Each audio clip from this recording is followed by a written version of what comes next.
If you had a day where nobody would recognize you?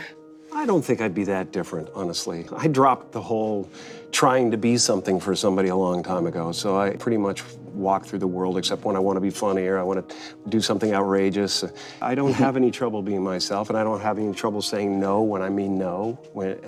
I don't feel there is a, pressing responsibility to please everyone. I'm not unkind to people. No. I love people. I would much prefer saying hello and who are you and what are you doing today than giving a selfie, because selfies stop the world. They stop life. You then go like that, and it's going on Instagram to give people a false sense of relevance. People talk about depression all the time. The difference between depression and sadness is just, from happenstance. Whatever happened or didn't happen for you, or, grief or whatever it is. And depression is your body saying, I don't want to be this character anymore. I don't want to hold up this avatar that you've created in the world. It's too much for me. Deep rest. Your body needs to be depressed. It needs deep rest from the character that you've been trying to play. I act because I'm broken in a lot of pieces, and acting gives me a chance to reconfigure those pieces into 1,000 different things that are positive for people to watch. Was there ever a moment where you first sort of realized, I want to be a performer. This is the thing that I want to do with my life? There was never any other choice. From the time that there was consciousness in the body, I was looking at a man named Percy, my dad, who was the most incredible character that you'd ever meet. If you met him for 5 minutes, you thought you knew him for 50 years. Wow. And he wrapped everyone that came into our house in stories and jokes, and I became his calling at a certain point. And he was always super behind me. But from the first time I can remember, him just lighting up the room, and him just wrapping everybody in a story or whatever, and going, oh, that's the thing I want to do. That's what I want to be. My father could have been a great comedian, but he didn't believe that was possible for him. And so he made a conservative choice. Instead, he got a safe job as an accountant. And when I was 12 years old, he was let go from that safe job. And our family had to do whatever we could to survive. I learned many great lessons from my father, not the least of which was that you can fail at what you don't want. So you might as well take a chance on doing what you love. I watched the effect of my father's love and humor and how it altered the world around me. And I thought, that's something to do. That's something worth my time. It wasn't long before I started acting up. People would come over to the house and they'd be greeted by a 7-year-old throwing himself down a large flight of stairs. They would say, "What happened?" And I would say, "I don't know. Let's check the replay." I'd go back to the top of the stairs and come back down in slow motion. Now, fear is going to be a player in your life, but you get to decide how much. You can spend your whole life imagining ghosts, worrying about the pathway to the future, but all there will ever be is what's happening here, and the decisions we make in this moment, which are based in either love or fear. So many of us choose our path out of fear disguised as practicality. What we really want seems impossibly out of reach and ridiculous to expect, so we never dare to ask the universe for it. When I was about 28, after a decade as a professional comedian, I realized one night in LA that the purpose of my life had always been to free people from concern, just like my dad.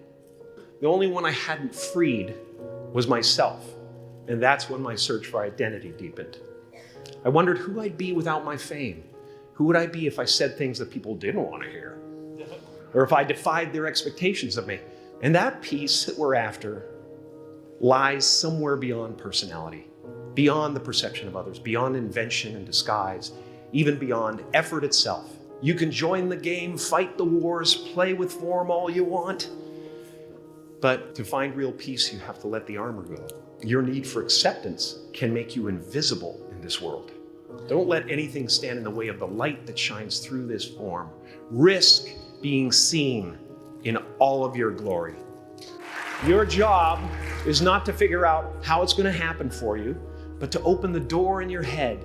And when the door opens in real life, just walk through it. And don't worry if you miss your cue, because there's always doors opening. They keep opening.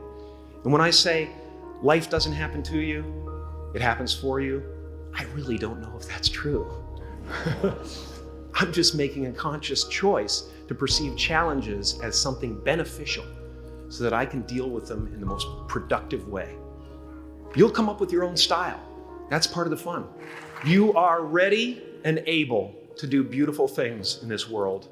And after you walk through those doors today, you will only ever have two choices: love or fear.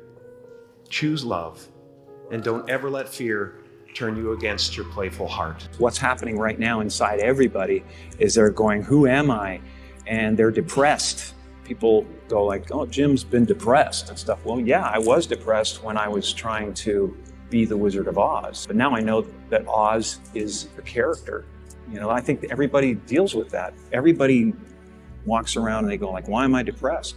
Well, it's because you're trying to be something for the world, you know? And as soon as you let that go, better things happen because they're just happen. It's not, now it's just sadness. You know, sadness comes, happiness comes. It's the weather that flies by in the sky. It doesn't sit on you long enough to drown you. A few months ago, I woke up and I suddenly got it. I understood suddenly how thought was just an illusory thing, and how thought is responsible for, if not all, most of the suffering we experience. And then I suddenly felt like I was looking at these thoughts from another perspective.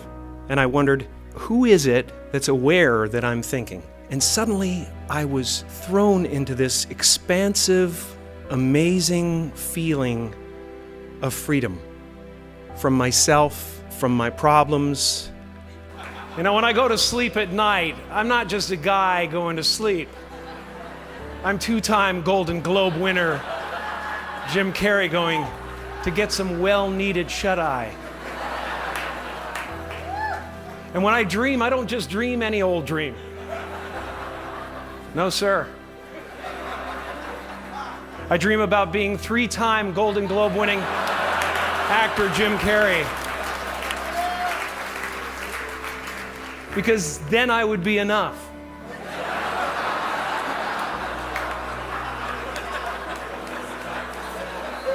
It would finally be true. And I could stop this terrible search for what I know ultimately won't fulfill me.